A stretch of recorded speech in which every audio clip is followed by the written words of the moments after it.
Salut les marques, salut les smarts et bienvenue dans Catch Up, votre podcast qui transpire le catch et qui résume et analyse l'actualité du show bleu de la WWE SmackDown Live. Je suis Giscal de retour après une petite absence et je suis accompagné aujourd'hui pas de mon acolyte habituel mais tout aussi bien, voire mieux, qui sait, on va voir. Camille Bourg, Bad Karma, comment ça va? Salut Giscal, salut tout le monde. Bah écoute, on verra, on va essayer de faire aussi bien qu'avec Irem, hein.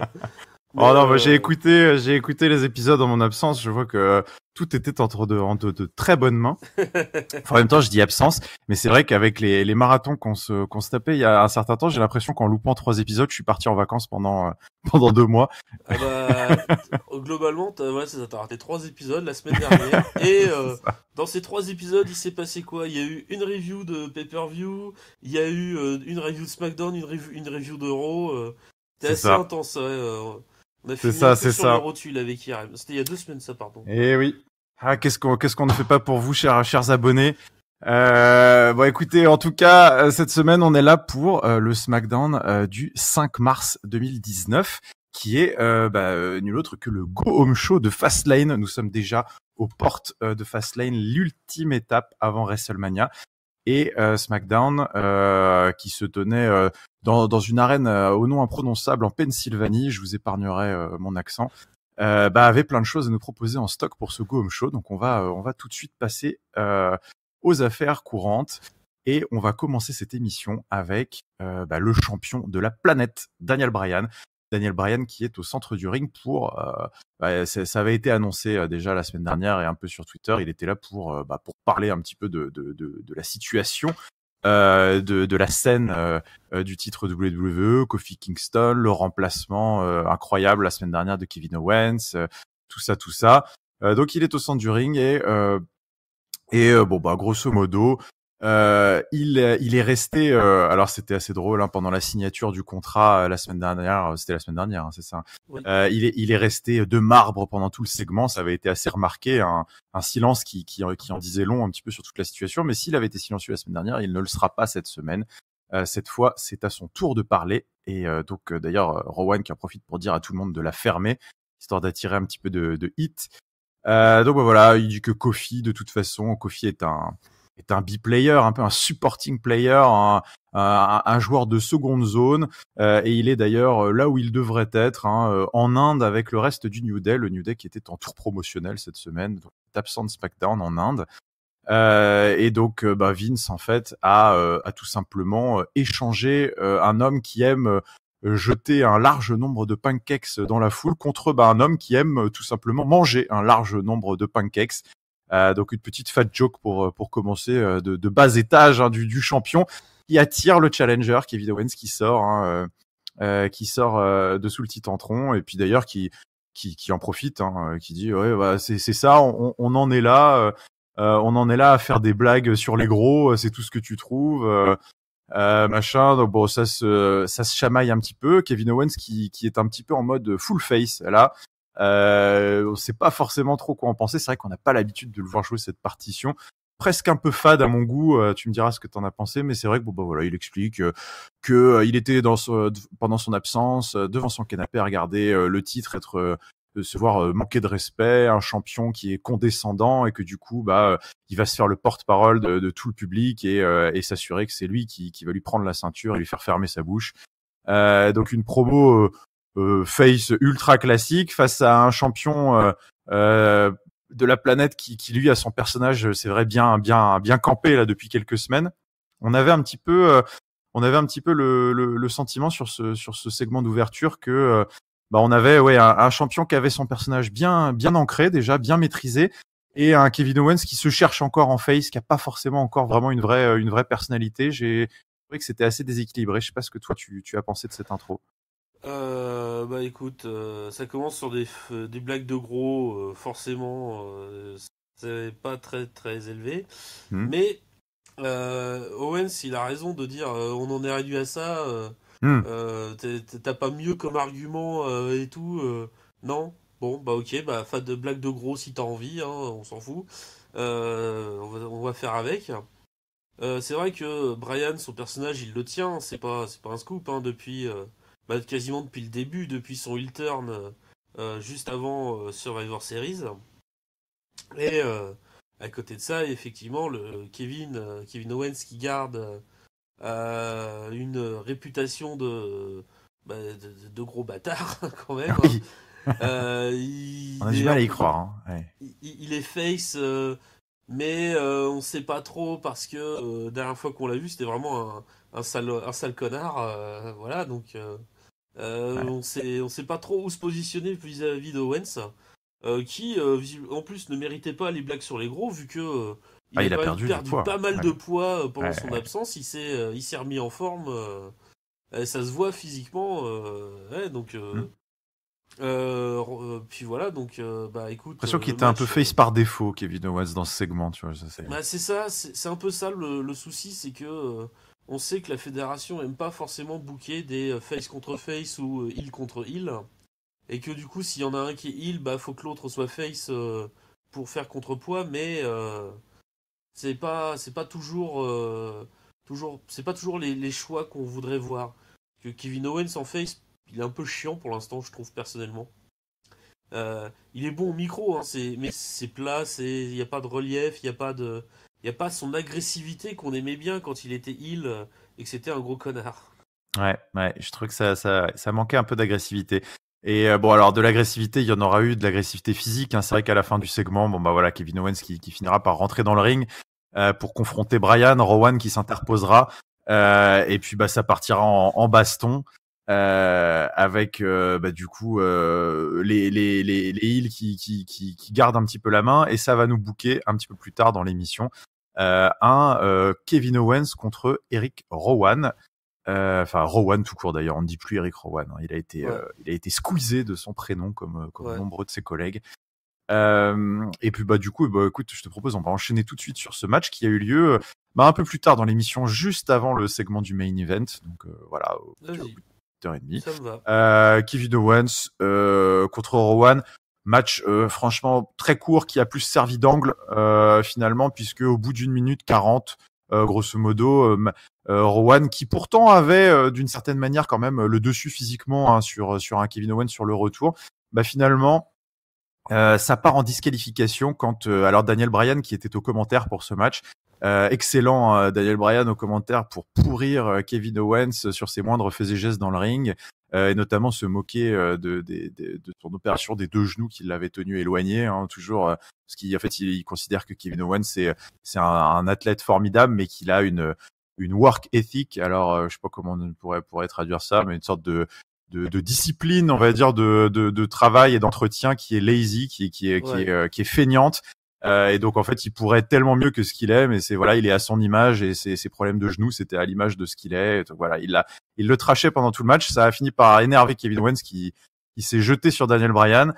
Et évidemment, Rowan et enfin ça finit en 2 contre 1, disqualification, beatdown à l'extérieur du ring. Et là, alors qu'on entendait, j'ai trouvé ça assez drôle, le public, on entendait des Sami dans le public, hein, oui, on se ouais, ouais. disait, tiens, va-t-on avoir un deuxième retour?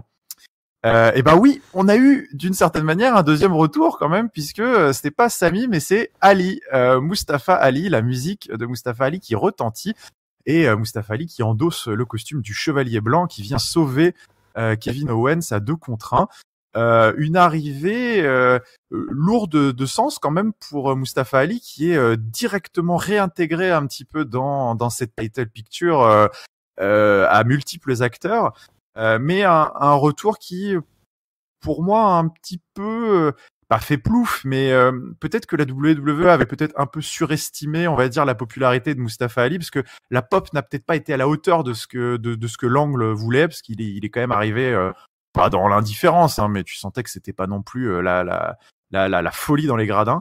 Mais en tout cas, une arrivée drôlement intéressante pour Mustafa Ali et qui pose pas mal de questions pour peut-être l'après Fastlane. Je sais pas ce que tu as pensé de ça. Ah bah effectivement, le public voulait voir Sami Zayn, le public n'a pas eu Sami Zayn, il a eu Mustafa Ali, donc il est un peu déçu, le public, et il est content de voir Mustafa Ali, ça s'entend, il y a quand même une pop pour le bonhomme, mais bah voilà, c'était pas celui que le public voulait voir. C'est un peu le problème en ce moment dans beaucoup de segments de la WWE. C'est que il y a le public qui attend quelque chose ou quelqu'un et qui n'obtient pas ce qu'il veut et donc qui réagit pas comme il faudrait réagir d'après les plans. Si on va c'est pour schématiser rapidement, on va dire. C'est ça. Après le match, comme tu l'as dit, il était assez court, mais il était plutôt bien rythmé. Il était à regarder. Hein. Il n'y avait pas beaucoup de temps mort. Alors, moi, j'ai pas eu les commentaires de Daniel Bryan au micro. Ils étaient pas mauvais pour une fois, je trouve. En fait, je les ai. Disons que quand il commençait à parler, j'avais tendance à baisser le volume un peu pour pas l'entendre. C'est-à-dire que pour une fois, j'ai trouvé que c'était pas mal parce que généralement quand ils invitent un heel à la table des commentateurs, sauf si c'est le Miz qui est très très fort aussi dans l'exercice, souvent il a tendance à accaparer la parole et pas parler de ce qui se passe dans le ring et tracher. Là, je trouve que Daniel Bryan, en fait, il commentait vraiment le match et il rebondissait sur chaque prise un petit peu de Kevin Owens pour dire ça c'est naze, ça machin, ça c'est dangereux, donc c'était pas mal ce qu'il faisait. Mais bon, c'est anecdotique. Hein. Et Mike, il est très fort pour mettre over tout le monde quand il commente un match. C'est sa spécialité, mais il y a que lui qui sait le faire. Oui. Voilà, donc écoute, j'avais pas trop écouté les commentaires de Bryan. Juste à la fin, je comprenais pas trop ce qu'il disait à Owens pour qu'Owens s'énerve. C'était là, ça. Je l'ai réécouté un peu mieux et t'es feignant et t'es gros. Enfin voilà, on en revient toujours à la blague de départ. C'est tourné un peu différemment. C'est-à-dire qu'il il lui dit qu'il a une discipline, une hygiène de vie feignante et pas comme la sienne. Donc oui, ça sous-entend qu'il se laisse aller. Et du coup, il a un physique un peu bedonnant, mais c'était pas exactement non plus. Je trouve que c'était un peu mieux que de dire ouais, t'es gros. Machin. Oui. Mais voilà, l'idée reste là quand même. On a commencé avec ça, on va rester avec ça pour l'instant.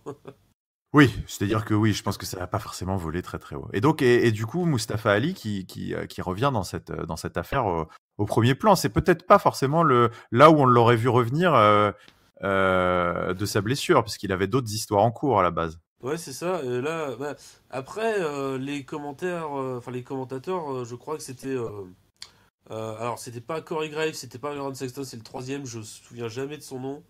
C'est pas grave. Tom Phillips. Tom Phillips qui disait que c'était Rowan qui était la cause de la blessure d'Ali et donc il revient pour se venger, Mustafa. Ah bon, c'était lui. Ok. Alors, c'est ce que le commentateur dit. Je me souviens pas exactement. J'avais l'impression que c'était que quand il avait disparu des écrans, il était plutôt en rivalité avec Samoa Joe. Ah oui, mais il était mais c'était au moment où il faisait un match à 6. T'avais les 3 faces contre les 3 heels de l'Elimination Chamber et Rowan était intervenu à ce moment-là. D'accord. Ça, je m'en souviens, mais est-ce que dire que c'est la faute de Rowan si Ali était blessé, c'est peut-être un peu rapide et en tout cas, manifestement, un peu trop simple pour expliquer pourquoi Ali revient à cette hauteur stratosphérique.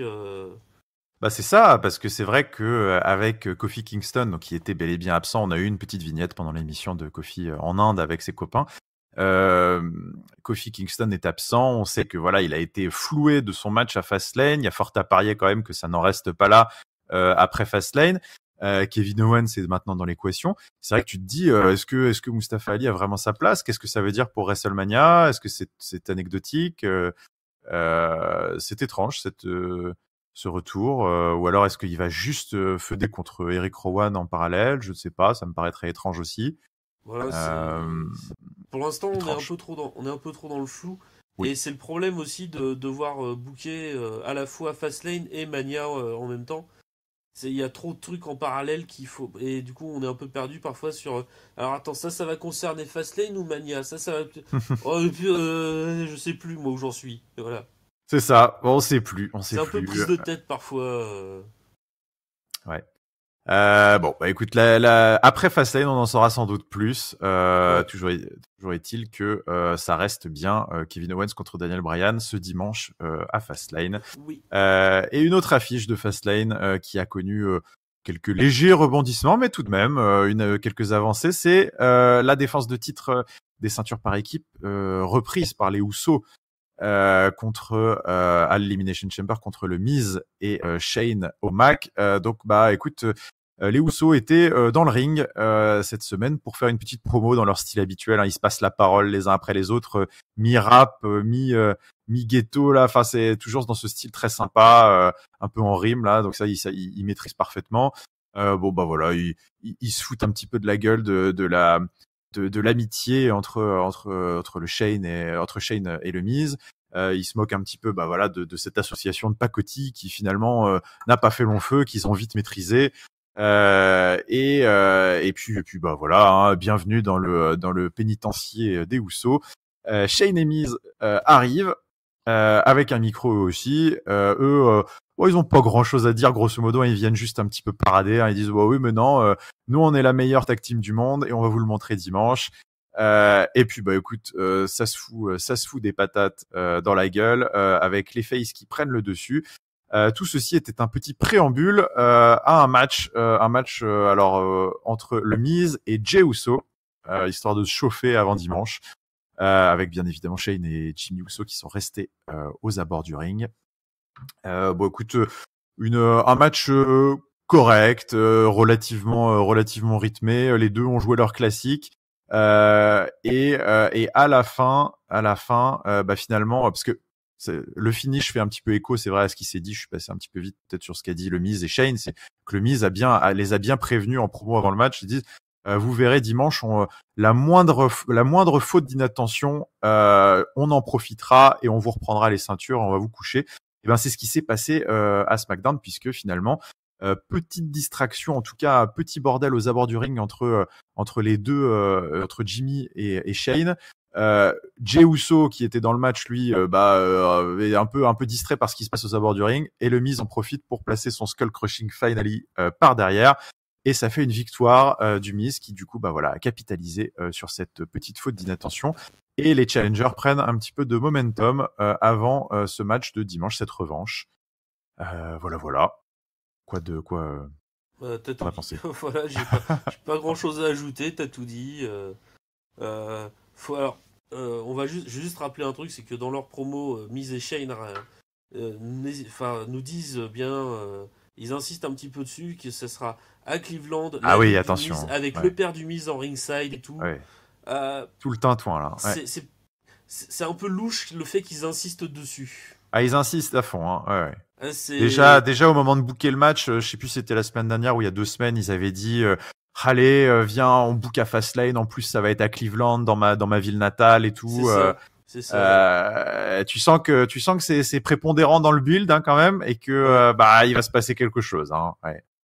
Ouais, et du coup, ceux qui sont habitués à pronostiquer en fonction de certaines règles, à savoir le booking inversé ou le mec ne gagne jamais à domicile, là, il y a 2 éléments qui diraient que le Miz ne gagnera pas. Il sera à domicile et en plus il a gagné ce soir. Donc, faut-il voir une future victoire des Usos Oui. Seul l'avenir le dira. Ouais. Et puis, pronostiquer, à votre avis, qui va gagner et essayer de faire un meilleur score que Giscal pour le rattraper parce qu'il est en train de s'échapper au classement catch-up des pronostics. Non, là, j'ai pas très bien joué l'Elimination Chamber, mais bon, je garde espoir pour défendre ma couronne, en effet. Mais si je peux donner un petit tips de pronostic sans dévoiler tous mes votes, je pense que les Usos vont gagner assez facilement ce match. L'histoire va dans ce sens. Hein. Tu l'as dit, c'est un petit peu louche. On appuie bien là-dessus. Et au-delà de ça, la grande montée, le grand climax vers le payoff de la victoire de Shane et le Miz est passé. Hein. C'était au Royal Rumble. Voilà, c'était ça. Maintenant, on est passé sur autre chose et l'histoire nous amène probablement plus maintenant vers une rupture ou d'autres développements que vers une nouvelle victoire un peu feel good. Le feel good, on l'a déjà eu. Donc en effet, je pense que ce match est relativement facile à pronostiquer. Maintenant, il va falloir savoir qu'est-ce qu'ils ont dans leur besace à Cleveland pour nous surprendre et pour nous faire accrocher à ce nouveau chapitre de cette équipe un peu improbable. Shane et Miz, moi qui me plaît toujours autant. Comment nous surprendre à Cleveland pour le Fastlane en nous annonçant un match tag team pour les championnats de Raw un triple threat là annoncé en plein SmackDown. J'ai fait Oui, what? en plein SmackDown. Quoi? En effet. Bon, ok, pourquoi pas, mais donc, pour ceux qui ne savent pas encore, il y aura le Revival qui défendra contre Chad Gable et Bobby Roode et Aleister Black et Ricochet. Et oui, absolument. Pour faire suite à ce qui s'est passé à Raw la veille, avec Gable et Roode qui étaient venus interrompre un title match entre les deux autres équipes. Et d'ailleurs, c'est une magnifique transition puisque nous n'en avions pas fini avec les tag teams cette semaine à SmackDown, puisqu'un peu plus tard dans l'émission, nous avions, encore Aleister Black et Ricochet qui font tous les shows. C'est bien simple maintenant, depuis ça fait un mois là qu'ils n'arrêtent pas, ils sont partout.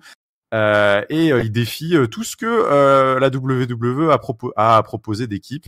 Et donc cette semaine, c'était The Bar. Aleister Black et Ricochet affrontaient The Bar après avoir battu la semaine passée Rusev et Nakamura à SmackDown. Ils espéraient accrocher le scalp d'une autre équipe bien établie de SmackDown. Écoute, c'est ce qui s'est passé sans trop de surprises, sans rentrer dans le détail d'un match qui, moi, personnellement, ne m'a pas forcément emballé. J'en attendais un petit peu plus. Mais bon, écoute, ça restait quand même relativement propre. On va pas faire la fine bouche. Aleister Black et Ricochet qui donc l'emporte sur un Black Mass un petit peu out of nowhere de Aleister Black qui était en train d'être dominé dans un double team par The Bar. Du coup, Sheamus, je crois que c'est Sheamus ou c'est Cesaro qui se bouffe le Black Mass, je ne sais plus. Mais en tout cas, Sheamus, il me semble. Je crois aussi que c'est Sheamus, ouais, c'est ça. Et donc Sheamus complètement KO au centre du ring. Aleister Black qui réussit à faire le tag et là c'est le 630 de Ricochet, ce sorte de triple flip là, deux tours et demi là, de Ricochet pour la victoire. Donc encore une victoire de Aleister Black et Ricochet qui sont un peu les globetrotters en ce moment là, de show en show. Ils affrontent tout le monde. Il n'y a pas trop d'histoire. Ils ont des opportunités. Parce qu'ils gagnent des matchs, donc c'est vrai qu'au final on a du mal à se dire que c'est pas mérité, mais en même temps c'est vrai que c'est un peu bizarre ce qui se passe autour de cette équipe, pas trop ce qu'ils veulent en faire, à part si ce n'est qu'ils veulent l'exposer manifestement, parce que ils ont une exposition à fond. Et puis comme tu l'as dit, ils vont avoir une opportunité pour les titres tag team de Raw ce dimanche. Déjà, première surprise concernant Black et Ricochet, c'est que apparemment c'est une équipe qui a l'air bâtie pour durer un peu. Oui, alors que c'était plutôt deux individualités qui ont été mises ensemble pour l'occasion. Bon, pourquoi pas, on va voir. Moi, j'ai plutôt bien aimé le match, parce que en même temps, j'aime beaucoup les quatre qui étaient dans le ring, donc c'était assez facile pour moi de m'investir dans ce match. La victoire des petits nouveaux, c'est un peu comme qui gagnent assez facilement quand même sur The Bar. Ouais. Voilà, ils sont en exhibition et ils gagnent leur match d'exhibition. C'est bon, ils gagneront probablement pas, voire c'est même certain qu'ils gagneront pas face aux autres. Écoute, c'est à se demander à force, hein. Ils gagnent tout. Mais voilà, c'est ça. Voilà. Le but est de nous mettre le doute. Est-ce qu'ils vont gagner, est-ce qu'ils vont pas gagner Pour l'instant, rien n'est sûr, rien n'est moins sûr. Maintenant, est-ce que moi j'ai envie de les voir champions à Raw j'aimerais bien que le Revival garde quand même un petit peu. On a eu une année catastrophique avec la ceinture tag team en 2018. À Raw, il y a eu 9 changements. Il y a eu 10 équipes championnes au total. C'est n'importe quoi. On savait plus trop quoi. C'était la patate chaude cette ceinture. Ces ceintures. J'aimerais bien que ça se calme un peu là en 2019. Ouais. Et puis écoute, en tout cas, ce qui s'est passé aussi un truc après le match, parce qu'on sait que du coup les Nakamura et Rusev sont arrivés après la victoire de Aleister Black et Ricochet pour se venger un petit peu de leur défaite de la semaine dernière et ont commencé à attaquer Aleister Black et Ricochet. The Bar forcément en a profité pour revenir et puis foutre quelques mandales aussi dedans, 4 contre 2. Et là, c'est la musique des Hardy Boys qui retentit, qui viennent sauver Ricochet et Aleister Black. Puis alors là, ça part des flips, des suicide dives dans tous les sens et les babyface font place nette et parade dans le ring. Donc la scène tag team de SmackDown en ébullition derrière les Usos et Shane et Miz. C'est vrai que tu te dis qu'après Fastlane, il va peut-être y avoir un petit peu de mouvement parce que ça bouge à SmackDown. Il y a quatre équipes qui se posent là, quatre belles équipes plutôt quand même. Alors Aleister Black, Ricochet, c'est vrai qu'ils font la navette, mais le fait qu'ils soient pris un petit peu dans cet angle à SmackDown, qui semble être pour le coup un vrai début un petit peu d'animosité, parce que Arrow, tu me diras si il commence à se chercher des noises un peu avec Gable et Rude aussi, mais bon, ils sont impliqués partout, Aleister Black et Ricochet, c'est compliqué. mais en tout cas voilà, cette petite émulation, moi, m'a fait dire que on se dirigeait peut-être vers quelque chose un peu un truc un peu Fiesta All-Star à WrestleMania qui marche toujours assez bien. Moi, j'imaginais. Fatal 4-Way. Ah ouais, non, mais moi, j'imaginais bien, tu vois, après le match, me dire un ladder match pour les ceintures avec les Usos contre Aleister Black et Ricochet, contre The Bar, contre Nakamura, Rusev, contre les Hardy Boys, un truc pour les ceintures de SmackDown. Je me dirais que ça enverrait du sacré pâté quand même, ça. Ouais. C'est un peu l'impression que ça m'a donné après tout ça, mais bon, écoute. Tu sens qu'il se passe des trucs et que Aleister Black et Ricochet sont au cœur de tout ça, puisque de toute façon ils sont partout. Tu sens qu'il y a un vrai plan autour des deux de NXT, qu'il y a quelque chose de vraiment construit, contrairement à d'autres montées d'NXT là, pour lesquelles c'est sûr. On peut se poser des questions de bon alors qu'est-ce que ça donne en fait? Ça donne rien. Voilà, vous avez rien pour eux, donc faudrait peut-être réfléchir un peu.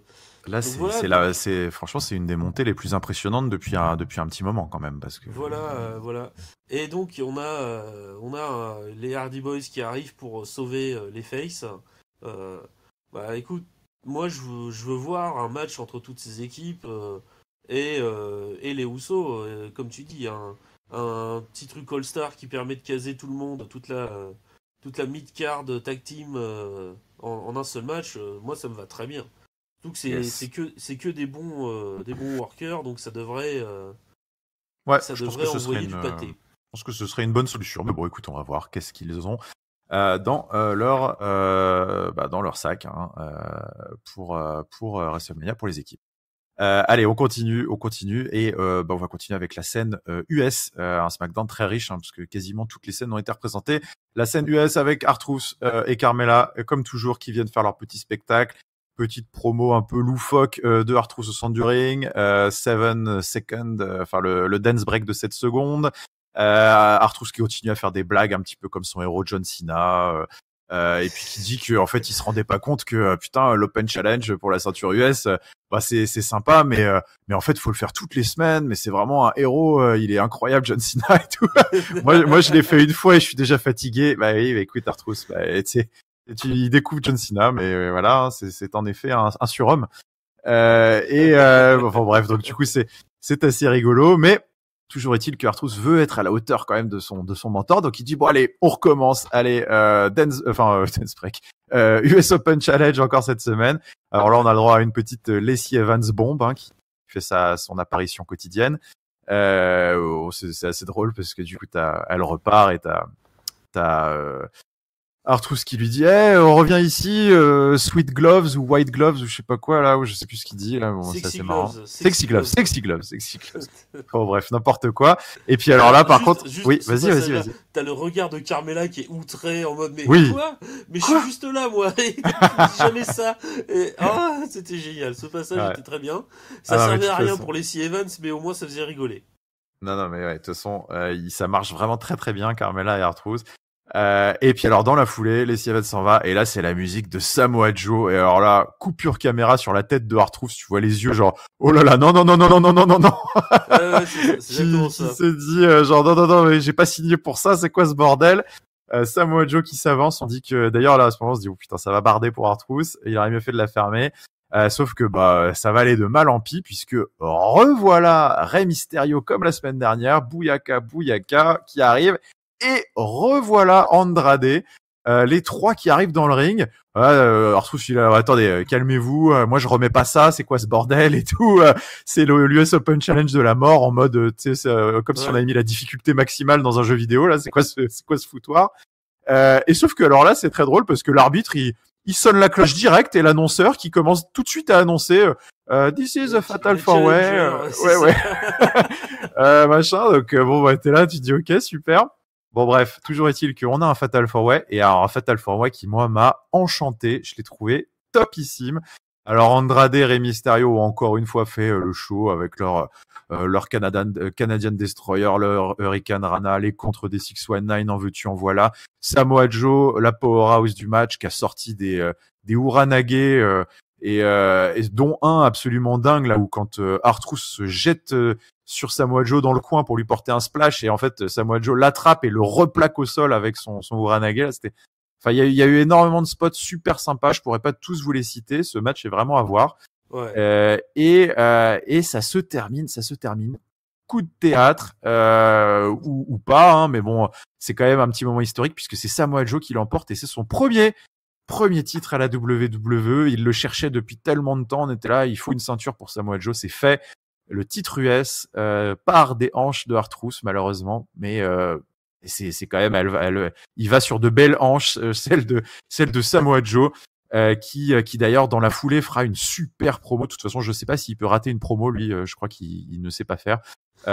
Super promo en coulisses interviewé par Charlie Caruso là qui dit le roi est arrivé, enfin le roi est de retour, hein, il met tout SmackDown en alerte, il dit ce titre tout le monde sait à quel point je suis dangereux pour aller chercher un titre. Alors imaginez à quel point je vais l'être encore plus pour le conserver. Plus personne ne touchera à cette ceinture. Et d'ailleurs, il a calé quelques petites répliques, hein, de Champ is here notamment. Et d'autres petites allusions qui ne peuvent m'empêcher de me faire penser que un Samoa Joe contre John Cena, hein, parce que l'ombre de John Cena plane sur cette ceinture depuis quelques semaines, quelques mois, à WrestleMania. Depuis que R-Truth que son idole d'enfance c'était John Cena, alors que R-Truth est plus vieux que John Cena. C'est ça. Donc c'est une feud à WrestleMania presque toute trouvée et presque parfaite pour Samoa Joe. Je sais pas ce que t'en penses. Bah écoute, ça pourrait être très bien, oui. Faut voir si John sera pas rouillé d'avoir trop l'acteur. On espère, mais John ça revient vite. Hein. Comme je te le disais hors antenne, il est en tournage de film jusqu'à la fin du mois de mars. Est-ce qu'il aura le temps de se mettre en forme comme il faut C'est un super héros. C'est pas sûr. Il a une work ethic absolument impeccable. Daniel Bryan n'aurait rien à redire là-dessus. Donc pour revenir sur le match il est dingue. Ça va dans tous les sens. C'est un Fatal 4-Way, donc de toute manière ça ils savent bien faire ça. Dans tous les sens. Le tombé qui se fait sur un 619 qui se fait contrer. Puis Samoa Joe un 619 tombé de Mysterio, Samoa Joe Baxenton pour écraser tout le monde et puis un petit Uranage pour finir, pour assurer le truc. Ça c'était bien fait. Mysterio Andrade toujours excellent ensemble dans le ring. Et même Ron a fait un match plus que correct, hein. Il a vaillamment défendu. Oui, tout à fait. Non mais faut pas éclipser. C'est vrai que t'en es là parce que bon, tu savais que c'était un petit peu un règne comédie, il allait pas garder la ceinture éternellement, mais il faisait un tellement bon boulot depuis des semaines et dans le ring que t'es presque triste qu'il perde cette ceinture. Il est presque dans la forme de sa vie, Ron. C'est incroyable. Et en tout cas, il est dans le run de sa vie, ça c'est sûr. Oui. Ouais. Et d'ailleurs, tu as mentionné Rey Mysterio Andrade. On a appris un peu plus tard qu'ils auront enfin ce match en pay-per-view tant attendu à Fastlane, puisque ça a été annoncé. Par contre, ce sera en pré-show, mais j'ai envie de dire, c'est pas plus mal. Je pense qu'ils peuvent avoir un bon gros quart d'heure en pré-show qui peut tout casser. Donc, why not? Mais ça y est, ça a été annoncé. Ça. Ouais. Donc voilà, écoute, une scène pour les titres US en ébullition elle aussi, et bien mise en valeur. Et on va continuer. Alors avant de passer au main event, on va passer du côté des filles. Alors côté filles, ça y est, on a eu des news d'Asuka. Rapides mais efficaces et impactantes puisque Asuka est apparue après un match anecdotique sur lequel on passera très vite entre Mandy Rose et Naomi. Mandy Rose qui venait faire ses gammes un petit peu avant son match pour la ceinture contre Asuka ce dimanche contre Naomi, sa rivale de toujours, on a envie de dire. Enfin bon, sa rivale qui nous aura pas trop intéressé. Écoute, elle a squashé grosso merdo Naomi en à peine moins d'une minute. Petite distraction de Sonya Deville et Mandy Rose qui en profite pour placer un gros coup de genou et la prise un peu à la Michelle McCool. Je sais pas si ça a un nom, mais qui est assez sympa. Alors, c'était l'ancien finisher de Michelle McCool, puisque son dernier finisher à Michelle, pardon. Voilà, c'était comme le Styles Clash là. C'était c'est ça, c'était un genre de Styles Clash. Et là, c'est ce qu'on appelle un butterfly front slam. Ouais, voilà, c'est sympa visuellement, c'est efficace. Et ça fait le tomber sur Naomi, 1, 2, 3. Et donc pendant que Mandy et Sonya remontent la rampe et font la fête et que Corey Graves orgasme aux commentaires, Asuka arrive derrière et écoute, leur botte le cul aux deux et les laisse pour mortes en haut du Titantron.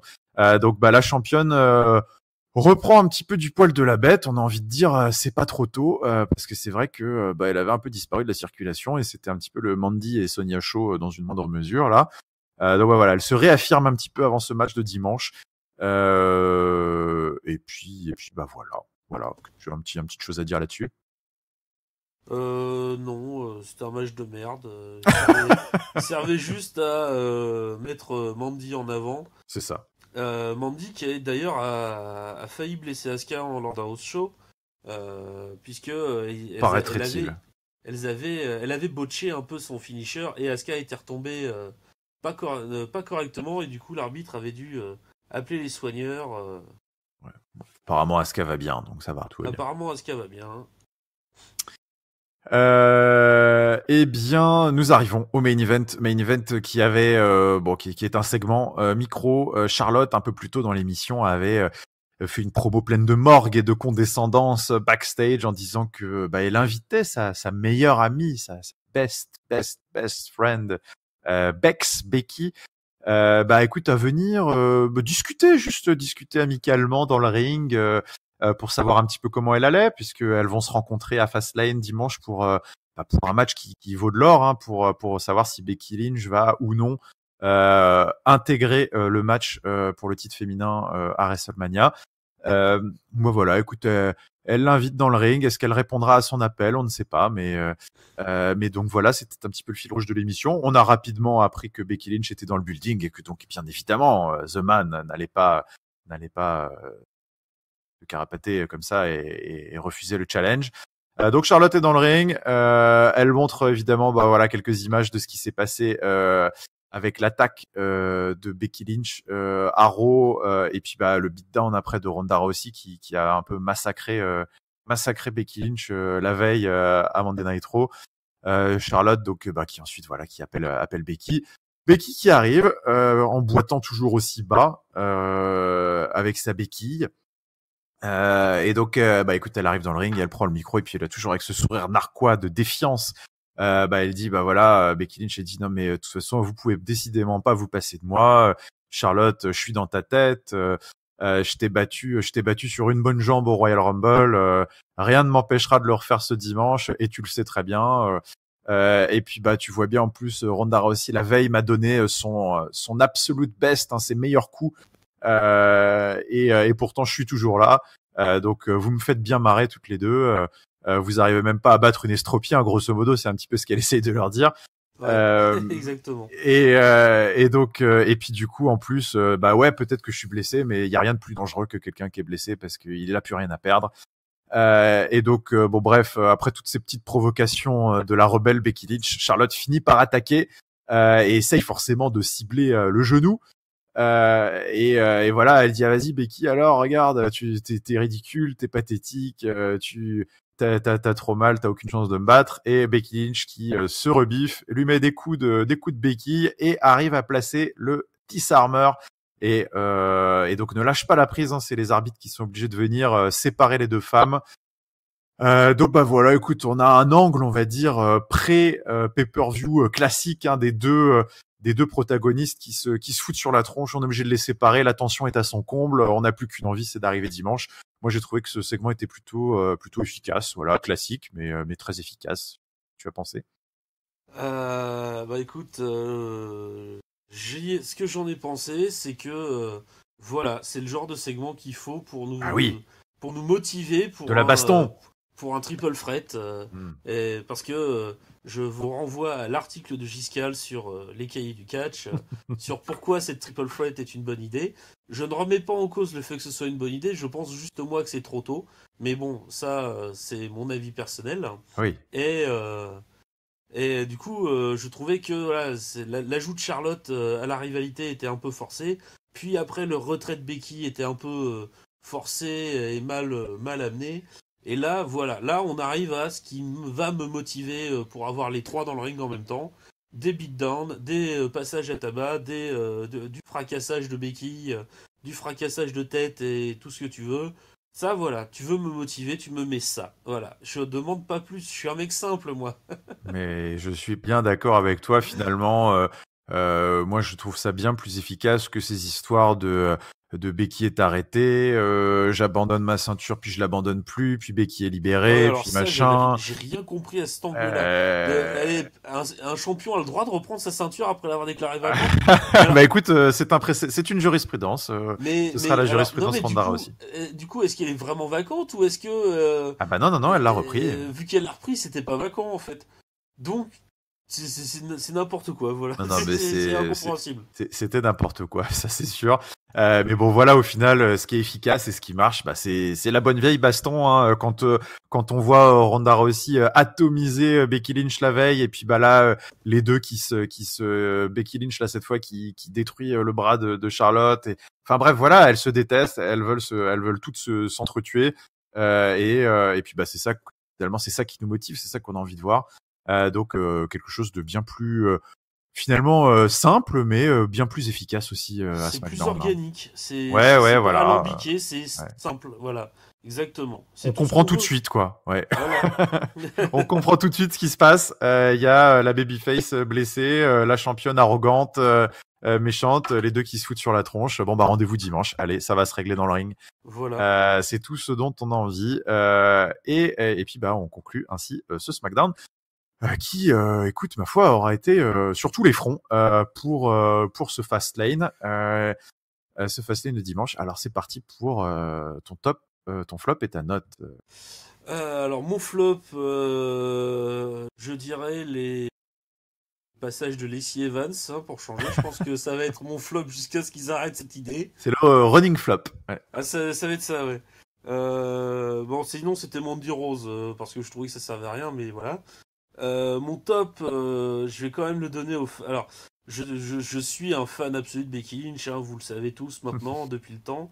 Mais je vais quand même donner mon top au Fatal 4-Way et à tout ce passage-là, parce que en plein cœur de show, ça a duré 30 bonnes minutes et c'était super bien pendant 30 bonnes minutes. Tout était bien, sauf le passage avec Lacey Evans. Mais ce qu'ils en ont fait après avec R-Truth qui lui demande de revenir, limite, je veux bien un open challenge contre toi, ça me dérange pas. Ça c'était sympa, mais voilà. C'était. Ce qui est marrant, c'est que mon top et mon flop sont dans le même segment. Oui. C'est assez bizarre et paradoxal, mais c'est pas grave. Et ma note, bah écoute, mis à part le match de Mandy Rose qui servait à rien, il y a eu du bon catch cette semaine. Il y a eu des bons segments à part Lacey Evans comme je le disais. Donc je vais mettre un bon 4. Moi j'ai pris un bon moment regardant mon SmackDown tranquillement malgré mes petits soucis techniques. Eh bien, je te rejoins totalement sur la note, puisque c'est également un 4 de mon côté. C'est un modèle de go home show très bien exécuté, comme je les aime, où bah, chaque affiche de Fastlane a été traitée. Les femmes, enfin les deux matchs féminins, les équipes, le titre suprême. le Andrade Rey qui a été booké. Enfin bref, c'est du go home show bien calibré, bien écrit, qui nous envoie vers Fastlane de la meilleure des manières, avec du bon catch. Moi, je vais donner mon top. Bah écoute, c'est un top qui fait un petit peu office d'au revoir aussi pour R-Truth qui a été un formidable champion des États-Unis et qui a été très bon encore cette semaine, que ce soit dans sa promo avant le match ou pendant le match. Il est absolument hallucinant à son âge et super drôle et enfin bref, il est top ce gars. Donc voilà, ce sera mon top cette semaine. Et mon flop, bah, j'en ai un petit peu parlé en intro, peut-être un peu surprenant pour certains, mais je vais le donner à Kevin Owens, mon flop, parce que bah ça me plaît pas sa promo d'intro, ça me plaît pas et ce Kevin Owens face ne m'enchante absolument pas pour le moment. J'ai vraiment l'impression d'avoir une sorte de coquille vide face générique qui on a enlevé tout le sel de son personnage là pour le moment, en tout cas me concernant, avec des répliques génériques là voilà, je vais aider le public à faire fermer ta bouche et puis ouais j'ai pas d'amis peut-être mais n'empêche que je t'ai battu la semaine dernière alors je vais le refaire. Enfin bref, on avait l'impression d'entendre c'est des promos pré-générés dans un jeu vidéo ou un truc. Enfin c'était un peu tristounel à ce retour de Kevin Owens pour l'instant, donc ce sera mon flop cette semaine. Et puis bah maintenant j'ai déjà donné ces 4. Donc bah voilà, écoute, on a fait le tour.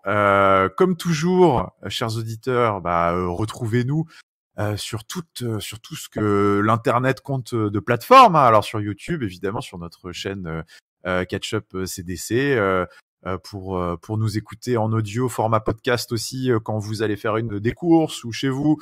Vous pouvez nous écouter sur iTunes, sur PodCloud et sur Spotify. C'est ça. Et puis après suivez-nous aussi sur les réseaux sociaux, @catchupcdc sur Instagram et sur Twitter, catchupcdc également sur Facebook. Venez discuter avec nous sur notre canal Discord. Le lien sera dans la description de la vidéo YouTube. Suivez nos petites reviews et nos articles de temps en temps. En effet, Bad Karma l'a mentionné sur les cahiers du catch hébergés par VoxCatch. Vous trouverez de quoi abreuver votre soif de lecture sur l'actualité de la WWE. Et puis bah écoute, merci à toi Bad Karma pour cet épisode. Merci de l'avoir présenté. Et je t'en prie. Puis bah écoute, on n'a plus qu'à souhaiter une bonne fin de semaine et puis un excellent pay-per-view à tous, un excellent Fastlane. Ouais, exactement. Bon Fastlane tout le monde. Allez, salut tout le monde, ciao. Ciao ciao.